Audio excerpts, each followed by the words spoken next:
السلام علیکم، بسم اللہ الرحمن الرحیم۔ آج میری ویڈیو کا عنوان ہے حج میں عورت کے مخصوص احکام۔ حج ادا کرنے میں عورت کے لیے یہ بھی ضروری ہے کہ جانے کے زمانے میں دو عدت میں نہ ہو، عدت وفات کی ہو یا طلاق کی، بائن کی ہو یا رجعی کی ہو۔ ارکان حج کی ادائیگی میں مرد عورت برابر ہیں، البتہ عورت کے لیے چند مسائل میں جداگانہ احکام ہیں۔ نمبر 1، مردوں کو حکم ہے کہ وہ احرام کے وقت میقات آنے سے پہلے سلے ہوئے کپڑے اور موزے اتار دیں، ایک چادر نئی یا دھلی ہوئی اوڑھیں اور ایسا ہی ایک تہبند باندھیں، لیکن عورت سلے ہوئے کپڑے اور موزے پہن سکتی ہے۔ مرد کے لیے منہ یا سرکسی کپڑے سے چھپانا حالت احرام میں حرام ہے، لیکن عورت اپنا سر چھپا سکتی ہے، البتہ غیر محرم کے سامنے، اور نماز میں سر چھپانا فرض ہے۔ احرام میں منہ چھپانا عورت کو بھی حرام ہے۔ اسی حکم ہے کہ غیر محرم کے آگے کوئی پنکھا وغیرہ منہ سے بچا ہوا سامنے رکھے۔ گوند وغیرہ سے بال جمانا بحالت احرام مرد کو حرام ہے، لیکن عورت گوند یا دیسی ہی کسی چیز سے اپنے بال جما سکتی ہے۔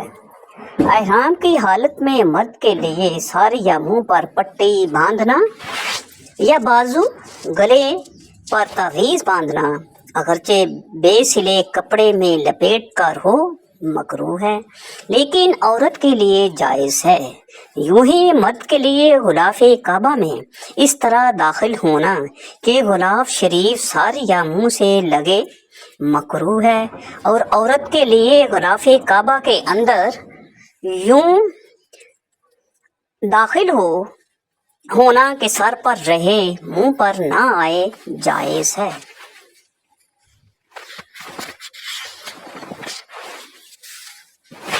اس عادت میں دستانے، موزے یا جرابیں جو پنڈلی اور قدم کے جوڑ کو چھپائے مرد کو پہننا مکروہ ہے۔ عورت دستانے اور جرابیں، موزے استعمال کر سکتی ہے۔ مرد کے لیے حکم ہے کہ لبیک با آواز بلند کہے، لیکن عورت اتنی آواز سے لبیک نہ کہے کہ غیر محرم سنے۔ ہاں، اتنی آواز ہر پڑھنے میں ہمیشہ سب کو ضرور ہے کہ اپنے کان تک آواز آ سکے۔ مرد کو حکم ہے کہ طواف شروع کرنے سے پہلے استوا کرے، یعنی چادر کی سیدھی جانب دائیں بغل کے نیچے سے نکالے کہ سیدھا شانہ کھلا رہے، اور دونوں آنچل بائیں کندھے پر ڈال لے، مگر عورت کو یہ حکم نہیں ہے۔ مرد طواف خانہ کعبہ میں رمل کرنا چلے گا، یعنی جلد چھوٹے قدم رکھنا، شانے ہلانا جیسے بہادر لوگ چلتے ہیں، نہ کودنا دوڑنا، لیکن عورت اس سے مستثنی ہے۔ مرد صفا مروہ کے درمیان سعی کرے گا، اور جب پہلا میل آئے گا دوڑنا شروع کر دے گا، مگر نہ حد سے زائد، نہ کسی کو ایذا دیتے ہوئے، یہاں تک کہ دوسرے میل سے نکل جائے تو آہستہ ہو کر مروہ پر پہنچے گا، پھر صفا کو جائے گا، پھر آئے گا، یہاں تک کہ 7واں پھیرا مروہ پر ختم ہوگا، اسی کا نام سعی ہے، لیکن اس میں دوڑنا عورت کے لیے نہیں۔ سنگ اسود کا بوسہ نصیب ہو تو یہ کمال سعادت ہے۔ یقیناً تمہارے محبوب مولا محمد رسول اللہ صلی اللہ علیہ وسلم نے بوسہ دیا اور روئے اقدس اس پر رکھا ہے۔ ظاہر خوش نصیبی کہ تمہارا منہ وہاں تک پہنچے، لیکن اس کے لیے مردوں کے ہجوم میں گھسنا کسی قدر درست نہیں۔ عورتوں کے لیے اتنا ہی کافی ہے کہ ہاتھوں سے سنگ اسود کی طرف اشارہ کر کے ہاتھوں کو بوسہ دے لے۔